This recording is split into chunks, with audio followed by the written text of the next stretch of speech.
Y bien, el tema de la infraestructura en nuestro país es fundamental, como sabemos, pues de ella depende el incremento de la productividad. El otro día el señor Guasch del Banco Mundial señalaba que los costos logísticos de la exportación en el Perú eran superiores al 35-36% del valor de la exportación, algo pues que es un milagro cómo así nuestras exportaciones pueden llegar competitivamente al resto del mundo. En fin, la infraestructura no necesita justificación, sirve también para resolver los problemas de distancias sociales y todo lo demás. Pero hemos invitado entonces a 4 distinguidos expertos en estos temas. Estamos con Carlos Anderson, presidente del Consejo Directivo del CEPLAN. Estamos con Gonzalo Prialé, presidente de AFIN. José Luis Escafi, especialista en gestión pública. Y con Sergio Bravo, director del Instituto de Finanzas y Regulación de ESAN. ¿Qué tal? ¿Cómo están? Buenas noches, ¿cómo les va? Buenas noches. Bueno, yo veo 2 entradas principales a este asunto. Una, la planificación, la ausencia, digamos, de un plan nacional de infraestructura, podríamos llamarlo así, y el otro, todos los problemas derivados de la ejecución. Se ejecuta muy lentamente. Yo propondría comenzar por lo primero. Al respecto, 2 referencias. Una entrevista que dio Ricardo Lago hace no mucho, diciendo que como no hay prioridades, no hay un plan, y entonces el país, digamos, está un poco sujeto al imperio de las presiones de las grandes constructoras transnacionales que eventualmente, mediante incluso comisiones, menciona él, quizás un poco ligeramente, pues consiguen que grandes proyectos que no tienen prioridad absoluta, no tienen la máxima prioridad, salgan adelante, mientras los proyectos de gran necesidad, como por ejemplo la carretera panamericana, la carretera central, temas en salud y educación, se demoren o no se terminen nunca porque no existiría esa... En fin, ese es un tema.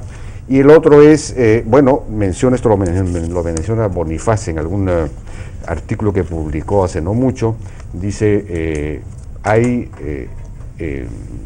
¿cuántas? Dice él, 70 APPs, hay 60 iniciativas privadas, todas con cofinanciamiento estatal 100%. Entonces, ¿cómo se necesita priorizar? Porque el Estado no podría abordarlas todas al mismo tiempo. ¿Y con qué criterio se prioriza? No hay un plan para priorizar. Ese es entonces el primer tema. ¿Se necesita o no se necesita un plan? ¿Por qué no tenemos un plan? ¿Debería haber un plan? ¿Cómo se elabora un plan? En fin. Quizás podemos comenzar con el jefe del plan, precisamente con el jefe del CEPLAN. Bueno, lo primero que hay que destacar es que por fin se hable de la necesidad de efectivamente tener con un plan, que es básicamente incorporar una visión de futuro, justamente estas decisiones hoy en términos de la infraestructura que el país requiere.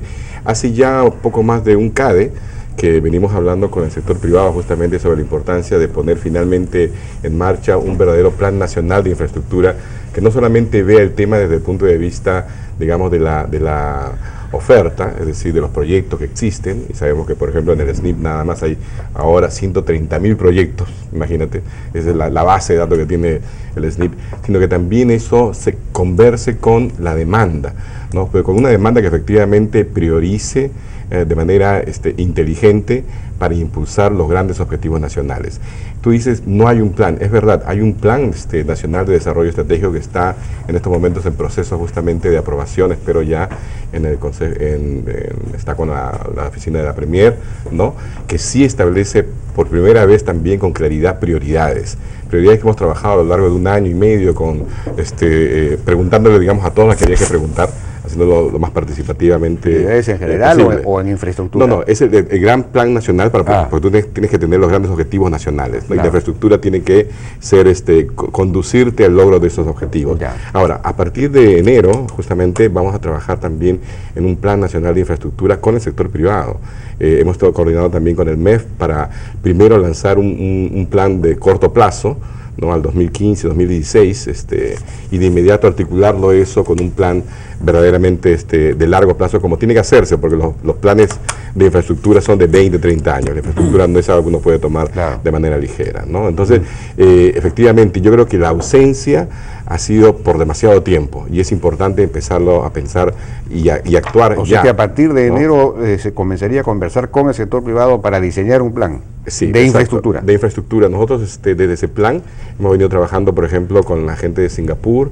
Estamos tratando de traer el mejor talento y quienes saben hacerlo bien, ¿no? Estos planes de infraestructura existen en Inglaterra, existen en Australia, etcétera, y tienen toda una metodología, una forma de hacerlo a lo largo del tiempo. Entonces nosotros vamos a trabajar evidentemente en el plan de largo plazo, pero eso tenemos que articularlo con las decisiones del MEF ¿Este sería un plan a qué tiempo? ¿Con qué horizonte temporal? Al 2030. 2030, ¿no? Sí. Ya.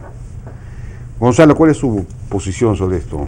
Sí, lo vemos complicado porque la planificación estatal suele tomar décadas y eso es un serio problema. En el mundo hay planes de infraestructura a mediano plazo, sí, pues México tiene uno bien ambicioso, 2014-2018. Brasil tiene uno que lo renueva y lo sigue extendiendo, están en la tercera versión. Vietnam tiene un programa que empezó en el 2013. El Reino Unido tiene un programa que contiene proyectos al 2020 y una serie de criterios de futuro al 2050. Pero imposible hacer un plan de proyectos a 10, 15, 20 o 30 años, es demasiado lejos. 5 años, suficientemente complicado. En base a la experiencia acumulada entre los asociados de AFIN y investigación, hemos formulado y propuesto un programa de 5 años, programa, no plan, con proyectos concretos. Por ejemplo, las líneas del metro de Lima, que son 5 más, tramos de la longitudinal de la sierra, tramos de la longitudinal de la selva, generación hidro, y mejoras de aeropuertos, algunos nuevos puertos, y todo distribuido territorialmente. 70% del programa fuera de Lima, las líneas del metro en Lima. Esto es un programa descentralizador. Los proyectos son conocidos, algunos están ya algo avanzados y varios han sido tema de estas iniciativas privadas presentadas ahora en agosto, septiembre, que es un número alto y que, bueno, se abre una nueva figura. En realidad el programa debiera ser de asociaciones público-privadas de iniciativa estatal promovidas por Proinversión, ejecutadas por privados, e iniciativas privadas propuestas por privados. Hay que abrir el abanico y eso va a servir mucho para el futuro. El gobierno no ha incorporado esta idea de un programa de 5 años que ustedes habían sugerido, programa de proyectos, de proinversión. Todavía no. Hay un tema, creo, político que los preocupa, a ellos, no a nosotros. Que como va a haber un cambio de gobierno, posiblemente piensan que cómo aventurarse a hacer un programa que supera el cambio de gobierno. Pero justamente es todo lo contrario.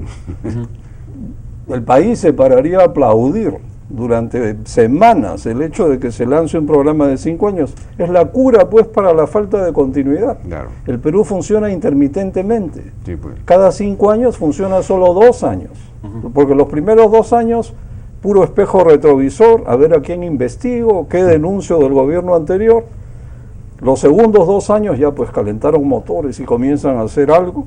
Y el 5.º año ya vienen las elecciones, ya viene la próxima cacería de funcionarios, así que mejor la paramos. Y así no vamos a salir de donde estamos nunca, jamás. Justamente la forma de quebrar esta intermitencia, la maldita falta de continuidad, sería un plan de 5 años. Entonces es un reto. Entonces el plan es necesario. Por supuesto que es necesario, muy necesario. Correcto. Ahora, comparto la visión de si quisiéramos un plan integral país, ¿no? Probablemente nos tome el consenso y todo mucho tiempo. Sin embargo, hay una herramienta que ya vienen usando los ministerios, que son los planes sectoriales de inversión y los programas multianuales de inversión. Tú ves la página del Ministerio de Vivienda ya ha dicho que tenemos una brecha de 50.000 millones de soles en brechas de cobertura y calidad de servicio de agua, ¿no? Para llegar a un estándar de 24 horas de agua de calidad para todos los peruanos estiman 50.000. Probablemente hay que afinar el número porque suena pequeño para un 20% de cobertura que te falta en agua y un 30 o 40 que te falta en desagüe. Pero si el objetivo fuera darle a todos los hogares del Perú, de todos los pueblos del Perú, de los 1.840 distritos, 24 horas de agua de calidad para todos, ¿cuánto nos va a costar eso? ¿No es cierto? Esa es la combinación demanda contra oferta y ahí hay una brecha. Conexión a casa, por tipo, se estima la brecha. El número que aparece en el Plan Nacional de Saneamiento es 50.000 millones de soles. El ministro de Educación ha dicho en el CADE educativo, la brecha de infraestructura para colegios decentes, incluyendo estos nuevos internados de alto rendimiento, los COARS, colegios de alto rendimiento, donde van a ir los mejores alumnos de los colegios públicos, es 70.000 millones de soles. Entonces, cada ministerio, si estableciera su brecha entre la demanda y la oferta y la cantidad de inversión más la cantidad de operación y mantenimiento que requiere cerrar esa brecha de cobertura y calidad de servicio. Ojo, la educativa es una brecha que está en 70 para solo edificio equipado con internet y con capacidad de e-learning si quieres, pero te falta pues el gasto de servicio educativo, claro, educación de calidad. Hay que meter ese costo y esa es la brecha educativa, ¿no es cierto?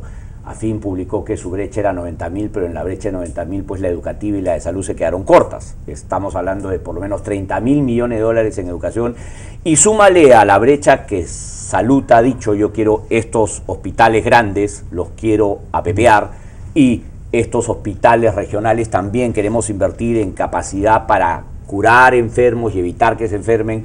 Esta es la brecha de infraestructura, de equipamiento y de servicios, ¿no es cierto? Entonces, si tú estimaras esas brechas, podrías empezar a establecer prioridades sectoriales. Ya la viene haciendo salud, la viene haciendo educación, salud, saneamiento. El ministro Urresti está anunciando sus APPs y está calculando su brecha, pero por lo menos están anunciando algo, si bien faltan esos estudios finos de brecha. El Ministerio de Economía ha tratado de estimar la brecha de la infraestructura aeroportuaria, ferroviaria, la infraestructura de saneamiento, la infraestructura educativa. Entonces sí creo que un primer gran avance en una línea de direccionar y hasta dónde vamos es cuál es la brecha y luego empezar a ver por el lado de la capacidad fiscal, ¿no?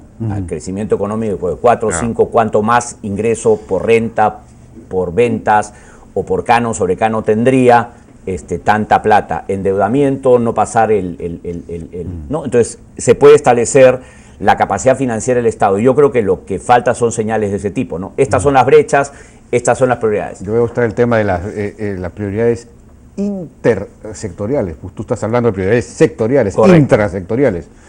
¿Cómo haces para hacer una cosa global, no? Ese es el tema. Sí, claro. Pero primero empieza con especializar bien, ¿no? La seguridad, la salud, la educación, y después veamos cómo articulamos al Estado en los 3 niveles de gobierno y en todo, pero creo que con metas claras. Sergio. Yo creo que en experiencias de planificación, creo que en el Perú se ha avanzado bastante, y vamos a ver, por ejemplo, la experiencia del sector de energía.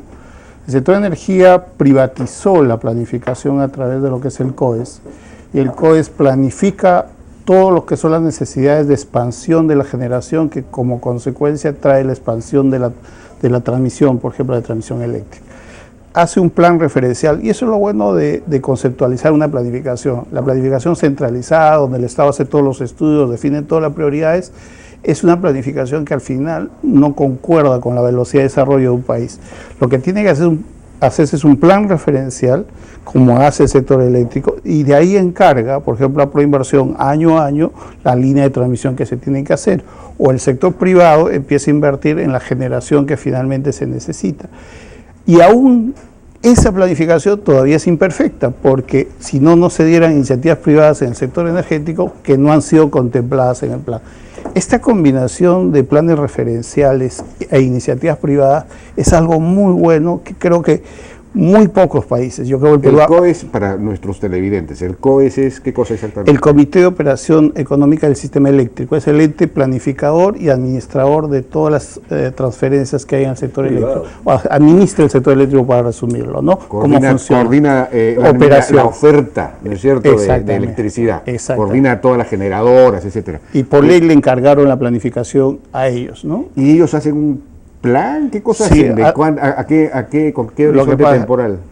No, 30 años. De 30 horizonte, años. 30 años de O sea que horizonte. realmente es un plan, Es un que, plan que fuerte. identifica los cuellos de botella. Es que todo el esquema tarifario, el esquema económico en el sector eléctrico tiene que mirar 30 años adelante. Entonces, ve qué minas se van a desarrollar, qué industria, o la demografía, cómo evoluciona, y en función de eso se va generando cómo se debe fortalecer el sistema eléctrico en Y generación. eso esa experiencia se podría, bueno, tenemos que ir a una pausa, pero la pregunta era si esa experiencia se puede generar, digamos, extrapolar al sector infraestructura terrestre. Lo hicimos en transporte, por ejemplo. En transporte. Claro. Bueno, pero vamos a una pausa, me están pidiendo.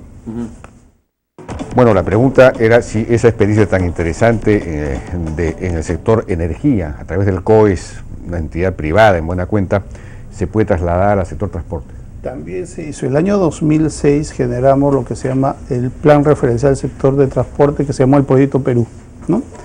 Y ahí se definieron 36 ejes, que son los que se han ido desarrollando, digamos, en estos tiempos en términos de, digamos, iniciativa pública, obras públicas y APPs. Entonces ahí tenemos la longitudinal de la sierra, tenemos todo lo que son las, digamos, las transversales, la parrilla, como llama Gonzalo. Todo eso se definió en un plan, y sobre eso, por ejemplo, se dijo: estas carreteras necesitan intervención en asfaltado definitiva, estas carreteras necesitan intervención básica, y fueron creciendo. De esos 36 ejes, por ejemplo, ya la gran mayoría que se desarrollaron bajo pavimento económico hoy necesitan intervención definitiva, o sea, las grandes carreteras. Se generó demanda y luego ahora ya necesita el crecimiento. Igual en puertos, hidrovías, toda esta planificación que ahora hay en hidrovías nació en ¿Ese ese plan quién lo hizo? Lo hicimos, bueno, a mí me tocó dirigirlo en el Viceministerio de Transportes en el año Eso sí 2006. fue hecho en el ministerio. Eso fue hecho no en el fue ministerio. una entidad. No hay una entidad especializada en planificación de transporte. Debería haber, claro, o sea, debería encargarse. Lo que pasa es que sí. ¿Y ese plan está funcionando? ¿Realmente las cosas se ejecutan en función de lo que se estableció ahí? Sí, claro, y se actualizó justo con el estudio de AFIN cuando se empezó digamos, a estructurar o revisar esa planificación. Pero entonces de ahí viene la pregunta: ¿por qué entonces no se han priorizado carreteras tan fundamentales como la carretera central, o que, como decía Lago, pues la carretera panamericana ya debe tener 2 carriles en toda su extensión? En cambio se priorizan cosas un poco fantasiosas como el gasoducto del sur. Es que sí se han desarrollado, digamos, las licitaciones incluso en toda la Panamericana Norte para ampliar los carriles. El problema no está en haber identificado y haber desarrollado incluso los concursos. El problema está en la ejecución misma. Yeah. Tenemos 4 años a 5 años con 10% de avance después de la adjudicación. Entonces, eso impacta mucho en que no veamos los beneficios de una buena planificación. Pero hay adendas que están pendientes desde hace años a cargo del Ministerio de Transporte, justamente referidas a puesta a punto, expropiaciones.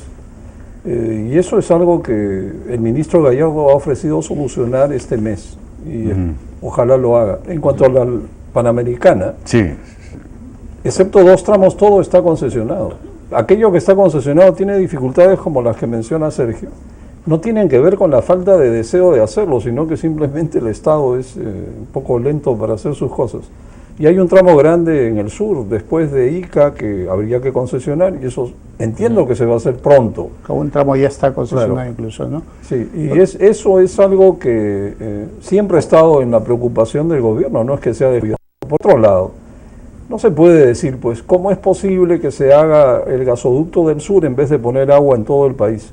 No es que hay que escoger, tenemos tantas necesidades, hay que hacer todo lo que sea posible a la vez, teniendo mucho cuidado en seleccionar bien los proyectos y, por supuesto, manejarlos con transparencia y evitar la corrupción, naturalmente. ¿A quién no le va a preocupar eso? No compiten en recursos, ¿no? El gasoducto tiene una fuente de recursos que no es tesoro. El gasoducto tiene una fuente de recursos de tarifas, que es básicamente pago privado.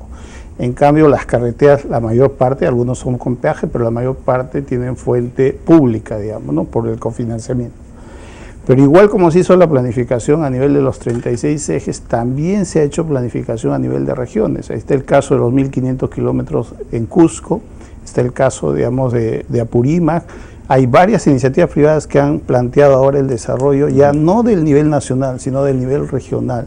¿Pero las regiones tienen sus planes al respecto? Es que todas conocen por dónde debe ir el trazo de las carreteras, lo que no tienen es la capacidad de ejecución, porque el sistema nuestro... No, pero estamos hablando ahí de las carreteras a nivel departamental o provincial. Exacto. O interprovincial. Todas esas tienen la posibilidad de ser intervenidas. Ahora, por ejemplo, hay una iniciativa privada sobre las carreteras de Cusco, sobre las de Apurímac, sobre las de Ancash, que son ya departamentales. O sea, ya el sector privado vio que la velocidad en el sector público a veces tampoco acompaña y ha ido por ese lado. Pero el gran problema sigue siendo que todos son análisis parciales, ¿no?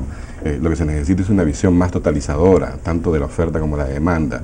O sea, la crítica principal, justamente, y la razón de ser de la necesidad de un plan nacional de infraestructura, es que necesitamos armonizar esto, porque si no, tú sigues teniendo efectivamente muchos kilómetros de carretera asfaltada, etcétera, pero tienes zonas como, por ejemplo, en Piura, ¿no? Donde la costa no se conecta con la ciudad principal de la sierra, o tienes zonas en la selva, pues no puedes entrar sencillamente. O sea, tienes un país realmente fragmentado desde el punto de vista de las comunicaciones. Entonces, sí es necesario, creo yo, tener una visión como la que ha desarrollado otros países, que lo que señalaba aquí señor Prialde, que a propósito no es que sean de 5 años, o sea, México escribió su libro 2030 hace 10 años, así que todos estos países tienen planificación de hace mucho tiempo. Lo que pasa es que nosotros hemos tenido una ausencia total de planeamiento por demasiado tiempo, entonces recién estamos empezando un poquito tarde, pero la importancia de mirarlo tanto por el lado de la demanda como de la oferta va a evitar, primero, que solamente hagamos proyectos que tienen que responden a intereses políticos, por un lado, o regionales, etcétera, y por otro lado que solamente respondan a una lógica privada, digamos, oportunista, inmediata. No necesitamos que realmente los proyectos empujen, ¿no? y logren esos objetivos nacionales de desarrollo, no más allá de simplemente de tener actividad económica. La lógica privada no la encuentro oportunista e inmediata, no sé, es un criterio... Todos los gobiernos locales y regionales, muchas de las obras que se hacen ahí son por mafias que hay entre proveedores y el gobierno local y regional. Claro. Eso es así, no hay ninguna planificación. Esa es la corrupción en las regiones y en los gobiernos. Por supuesto. Claro, sí, pero estoy hablando de los grandes proyectos de alcance nacional. Bueno, ahora, hay una herramienta que lo malo es que como no se distingue, uno termina pensando que todos son iguales. Las iniciativas privadas son una herramienta súper potente que a raíz de esta ventana que se abrió a fines de agosto se ha encontrado una tremenda receptividad en el sector privado y una cantidad de proyectos muy grande. Perdón, Gonzalo, antes de entrar a eso, ese es un tema de las asociaciones, pero yo quería terminar de rematar el tema anterior. ¿Por qué una carretera tan importante como la carretera central está absolutamente colapsada? Ahí no ha habido planificación, o si la ha habido, ¿qué cosa pasó? No ha habido capacidad de digamos, visualizar el futuro. Te cuento lo que pasó. O el Callao, ¿cómo es posible que no haya el acceso al Callao? Lo que decía Wash, 36% de costos logísticos tienen nuestras exportaciones. Es un milagro, ese es el bendito país, que podamos exportar espárragos o podamos exportar pero si no, y minerales, que por supuesto, pero si no, no serían competitivas nuestras exportaciones. Entonces, ¿por qué el Callao no se planificó? ¿No? Eso debería haber estado en el plan de transportes, el acceso al Callao. En cuanto al Callao hay planes, no se han terminado de hacer, es complicado. Para empezar, el aeropuerto, su cruce con Gambetta es complicado, pero el fondo es que si se desarrollara marina mercante de cabotaje y se quitara esta restricción de bandera nacional, habría un boom de movimiento marítimo de mercadería que descargaría tanto camión transitando por las carreteras. Sería una solución óptima, pero ahí hay algunas resistencias conocidas a autorizar buques de cualquier bandera. Podría ser, pues, si no les gusta eternamente, por un periodo de 10 años, pero eso ayudaría. Y en cuanto a por qué no se hacen la carretera central, esto se concesionó hace años, más de 4, y no pudo empezar porque había un sector de puesta a punto que el Estado no lo ha podido hacer. Recién acaban de ponerse de acuerdo sobre una adenda para solucionar esto. Así que son temas burocráticos. Y eso tampoco soluciona todo el problema, porque eso es mantener en buen estado la carretera existente. La solución allí es un túnel trasandino. Claro, así es. Y eso hay que encararlo, y sería bueno que sea uno de los proyectos prioritarios. Al punto que incluso nos sugeriríamos que si el gobierno lo tiene a bien, ¿por qué no invitan a la iniciativa privada, a presentar iniciativas privadas para el túnel trasandino? A ver, hagamos esa prueba, a ver si por ejemplo, hay o no interés. ¿qué prioridad tiene el túnel trasandino en este plan del Ministerio de Transporte, por ejemplo, o el acceso al Callao que estábamos... A ver, las soluciones que ya están planteadas, que incluso están como iniciativa privada, el corredor central, que es la carretera Huaura, Sayán, Churín, Ollón, Ambo, que es una alternativa a la carretera central, porque ampliar la carretera central, por más que uno solucione hasta el túnel, tampoco se soluciona. El tema es plantear nuevas alternativas, y ya está, hay lo que se llama el corredor central, está planteado que llevaría por lo menos el 30%. Si eso se hace, entonces tendríamos un real descongestionamiento. Hay otra carretera. ¿Cuál es el corredor central? Es Huaura, kilómetro 100 al norte, Churín, Ollón. Pero Esta es una de las presentadas ahora en la ventana de agosto. Pero tenemos el ferrocarril que puede resolver el problema si es que hubiese un túnel mucho más fácilmente, porque tiene una capacidad de carga mucho mayor que la carretera, que 10 carreteras juntas. Claro. Ahí hay una alternativa. Yo tengo una opinión muy propia respecto a esa solución, pero hay otra carretera que viene desde Ticlio hasta Santa Eulalia, que también está siendo planteada como iniciativa privada. Yeah. Esa evitaría la ampliación. El problema, Jaime, claro, técnicamente habría que el tren compita con los ómnibus. O sea, los que están presionados por tiempo no son los minerales, es básicamente las personas. Entonces, los que terminan haciendo, digamos, el circuito. Entonces, si uno lo analiza ya con otra óptica, quién necesita y qué medios necesitas, vas a ver que es mejor, digamos, apostar al desarrollo carretero que al desarrollo. Los trenes son, por ejemplo, para la costa. Si tuvieras el tren, bueno, esa es la gran discusión con Juan de Dios Olaechea, ¿no? Eso tiene que los trenes en realidad son para la sierra, porque, en fin, sería largo explicarlo acá. Claro. Pero si estuviera funcionando el túnel trasandino, se podría llegar a Huancayo por tren en 3 horas, 4 horas, mucho más rápido que ir por carretera, ¿no? Pero se supone que el tren es para mover carga, más bien. Claro. No, más que competir con ómnibus, competir con los camiones. Exacto. Pasajeros también. Claro. Más que los ómnibus y los esa discusión yo creo merece un análisis mucho más técnico que... Pero hay tanto movimiento que se justifica mejorar esto y hacer el túnel, ¿no? la otra ruta por Canta, Ollón, etcétera. Exacto. Pero Huancayo tiene 600.000 personas.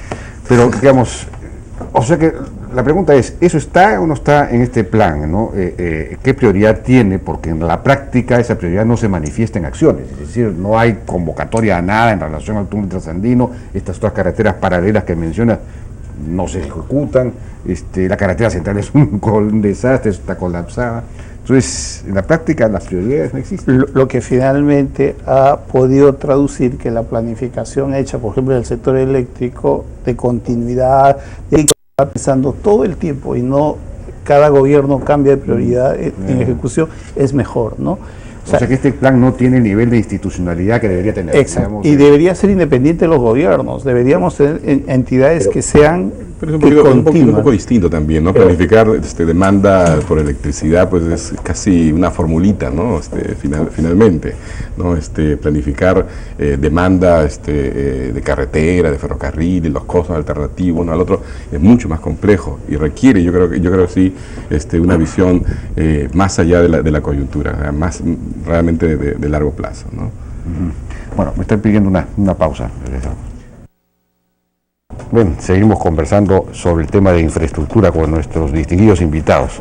Bueno, hemos visto el tema de la planificación que todavía está, digamos, por desarrollarse en buena cuenta, salvo en algunos sectores donde está más avanzada, pero el gran problema, al parecer, ha surgido de acá, es la ejecución. No hay capacidad de ejecución, se concesionan la carretera panamericana, por ejemplo, y no se ejecutan porque el gobierno o el Ministerio de Transportes no es capaz de resolver las adendas que se plantean. En fin, hay problemas de... entonces, Gonzalo iba a tener una aproximación acerca del tema de las APPs. ¿Cómo es esto? ¿De las iniciativas privadas? De las iniciativas privadas. Sí, claro, es una herramienta que, a la luz del interés enorme que recibió en la ocasión reciente, y visto que el 1 de enero se abre la siguiente ventana para iniciativas privadas cofinanciadas por 45 días, creo que es bien oportuno y urgente establecer algunos criterios Y prioridades. y prioridades para evaluar mejor, para evitar discrecionalidad y entramparse, porque si ya tienen como 60 propuestas y entran otro tanto, a ver, ¿quién evalúa eso? Es una montaña. Entonces, ¿qué proponemos? Sería oportuno que antes del 1 de enero el gobierno señale sectores de interés, obviamente donde está la mayor brecha, que señale regiones de interés, posiblemente donde hay recursos y brecha, canon, y también donde no hay canon, porque si no, ¿quién va a atenderlos y cuándo? Y por último, algunos proyectos de interés para el Estado, por ejemplo, el túnel trasandino es un buen ejemplo. Segundo, pedirle a los proponentes que, por ejemplo, incluyan cantidad de pobladores beneficiados directa e indirectamente por sus propuestas. Establecer un sistema de puntajes de conocimiento público para poder evaluar las propuestas recibidas. Y, por ejemplo, incluir un nivel de puntaje por el grado de detalle de la propuesta. Es difícil evaluar, de repente hay propuestas que son como estas 2 hojas de papel o 4, y hay otras propuestas que tienen un estudio más profundo. Naturalmente, eso debe pesar.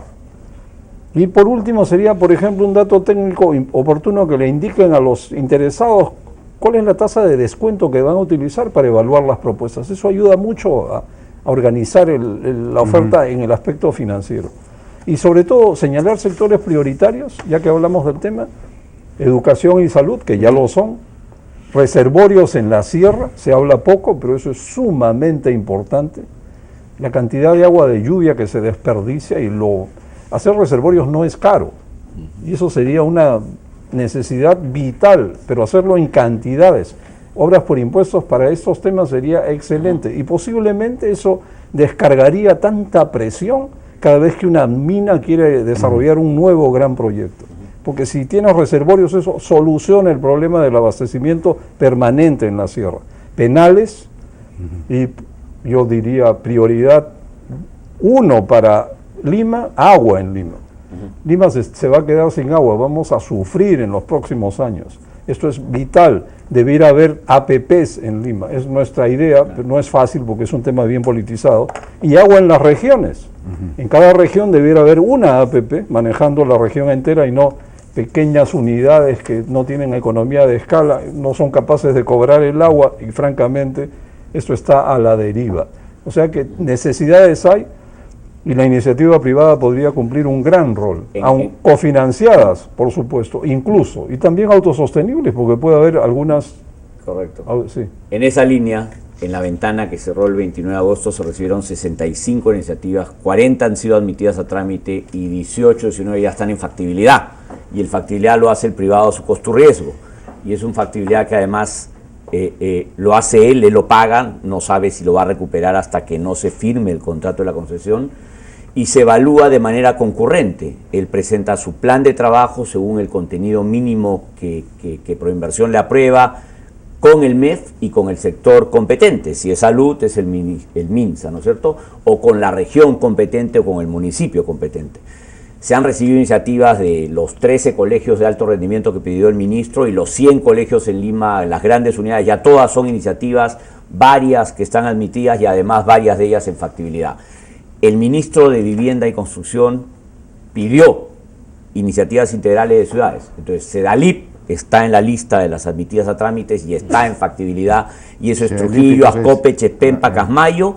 Todas las ciudades van a tener a un operador estratégico internacional con un operador peruano manejando el cierre de la brecha de infraestructura y cobertura, 24 horas de agua de calidad para todos a partir del año X, el que termine el factibilidad que el Estado puede pagar, financiar de por vida. Y así has recibido en Cañete, has recibido en Ica, Cañete ya está en factibilidad, Ica todavía está en admisión, 9 plantas de tratamiento de aguas residuales en Puno, ¿no? Imagínate, el 96 o 98% de todas las aguas servidas de todos los pueblos que van al lago van a ser tratadas por estas plantas. 2 operadores expertos en manejo de aguas residuales han presentado iniciativas. Y así tienes los 13 colegios que pidió el ministro de Educación, los hospitales que pidió la ministra de Salud y Educación, el ministro Urresti ha recibido una de gobierno electrónico y data center único. El Estado, todo el Estado tiene mini data centers, ¿no? ¿Por qué? Porque contrata pues para el software, para la división de logística, el otro para la división de personal, el de estadística tiene su propio software y tiene desarrolladores de software. Esa gente escasa, el día que se va se lleva el código fuente o nunca lo hizo y nuevamente desarrolla software. Todo el Estado tiene problemas de data center, ¿no es cierto? Interoperables, data. Entonces el Estado está recibiendo iniciativas para una mejor provisión de servicios. El gobierno electrónico será unificar todos en un solo data center. Exactamente, entonces, pero por lo menos empieza con cada sector, ¿no es cierto? Que cada sector maneje bien su data center y luego haces una interconexión e interoperabilidad entre todos. Pero creo que la idea de que haya la norma de la iniciativa privada cofinanciada ha motivado que el sector privado le toque la puerta a los ministros y le diga ¿qué necesita usted? ¿Cuál es su política? Entonces algunos ministros, como el de Salud, como el de Educación, como el de Saneamiento, dijeron esto es lo que quiero, ¿no es cierto? Y a partir de ahí los privados. Mire, en la página web de Proinversión hay lo que se llama las líneas estratégicas: Educación, Salud, Interior, Energía y Minas, y el Consejo de Ciencia y Tecnología han dicho qué quieren recibir en la ventana de enero. Vivienda no ha dicho. Le falta meterla acá, pero ya tiene su plan. Por ejemplo, ¿no? Ahora con la COP se ha hablado mucho de la necesidad de que las ciudades tengan, ¿cómo se llama? Saneamiento, no botadero, sino ¿cómo es que le llaman a esto? Manejo integral de residuos sólidos, basura. Así es, y claro, todo eso, fundamental, y que ninguna ciudad tiene, todas tienen una botadera. Vivienda tiene, y Minam tiene un programa con el BID de como 100 millones de dólares para ciudades pequeñas o intermedias, pero sí, eso se puede pedir en APPs y te pueden venir operadores expertos para todo el manejo integral de los residuos sólidos, ¿no es cierto? La idea de que la ley, y eso que todos lo sepan, abre una ventana de concurso de belleza, es literalmente una inscripción a un concurso de belleza entre el 1 de enero y el 15 de febrero. Inscribes candidatos a la APP 2015. ¿No? Ahora, regresamos al mismo tema. Yo recuerdo haber leído también un artículo de Bonifacio hace no mucho, comentando una iniciativa privada que hubo para construir un tren que iba hasta el norte, hasta Piura o hasta Tumbes, un tren de la costa, en buena cuenta. Pero decía que eso no se podía financiar en este momento porque precisamente ya había una serie de iniciativas privadas, casi todas ellas cofinanciadas casi al 100%, que se están presentando, y el Estado no iba a tener pues plata para financiar todo esto. Entonces en ese momento, pero la pregunta sigue siendo ¿con qué criterio se prioriza finalmente? ¿No? ¿Vamos a tener una mayor oferta de proyectos que la capacidad del Estado de financiar, o hay posibilidad de buscar otras fuentes de financiamiento? ¿Tenemos capacidad de endeudarnos o no? Esas son las preguntas, pero tenemos que ir a una pausa y regresamos.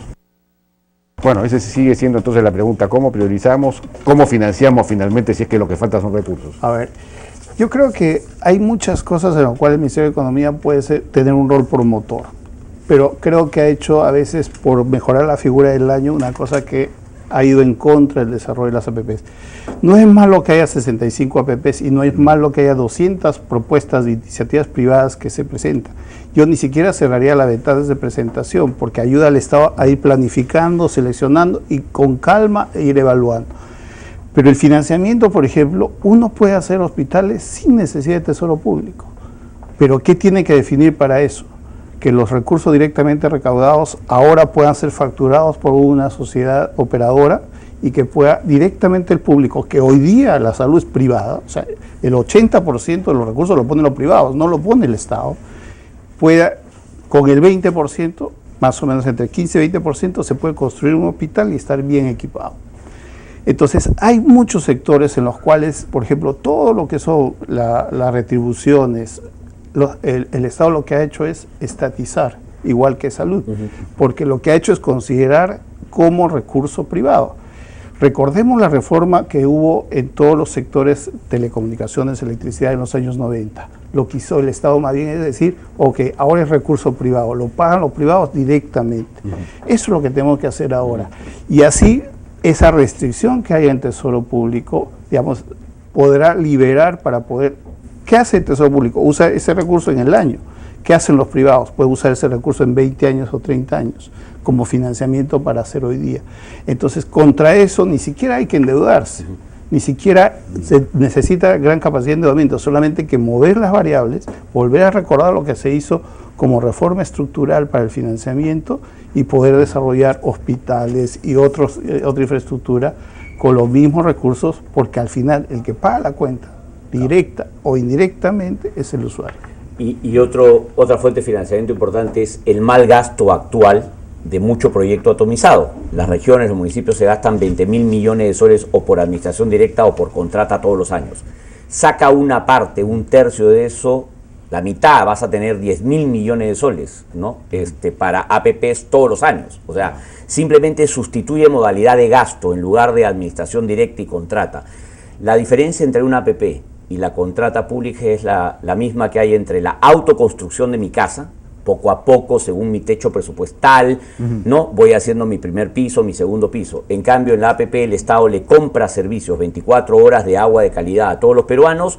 Hoy el privado lo financia y el Estado se lo paga en cómodas cuotas. Creo que ese modelo lo podemos aprovechar y coincido con Oscar en el sentido de Sergio, en el sentido de que tienes que decidir qué subsidias. Pues el subsidio universal en la salud y el subsidio universal en la educación es algo que nunca hemos podido financiar. Hoy día la gente gasta en el rayos X porque la máquina de rayos X del hospital público está malograda, paga servicios, paga bienes. Entonces, sinceremos, ¿cuánto es el gasto público que va a educación universal y salud universal? Sobre ese tema de financiamiento, un programa de 5 años de APPs, construible en 10 años, implica endeudamiento.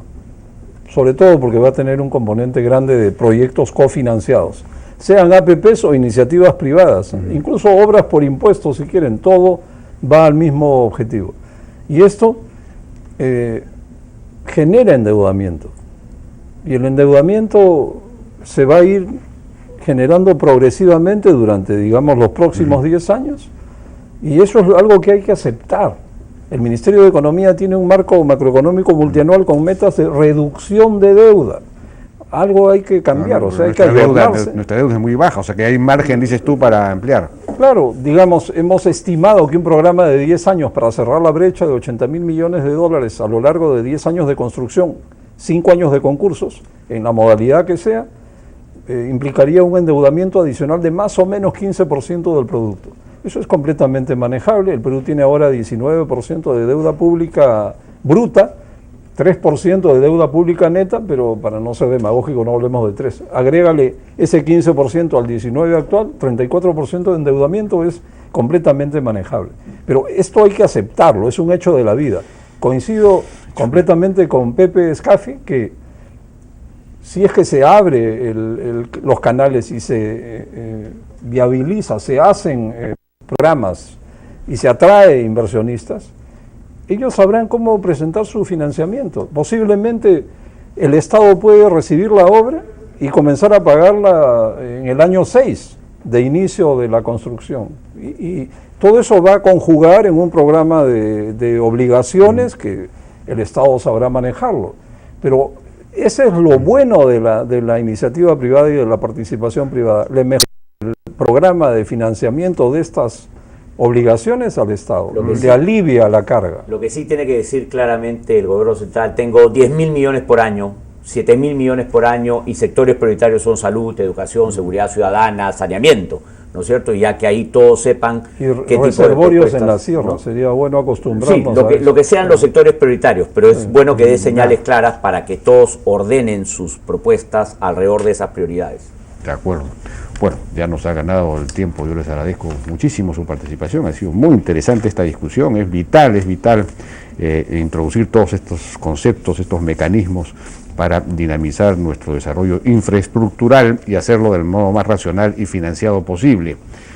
Muchísimas gracias entonces a Carlos Anderson de CEPLAN, a Gonzalo Prialé de AFIN, a José Luis Scafi de Apoyo, ¿no es cierto? No figuraba Apoyo, no sé acá por qué. No sé. Y a Sergio Bravo de ESAN. Muchísimas gracias. Vamos a una pausa y regresamos.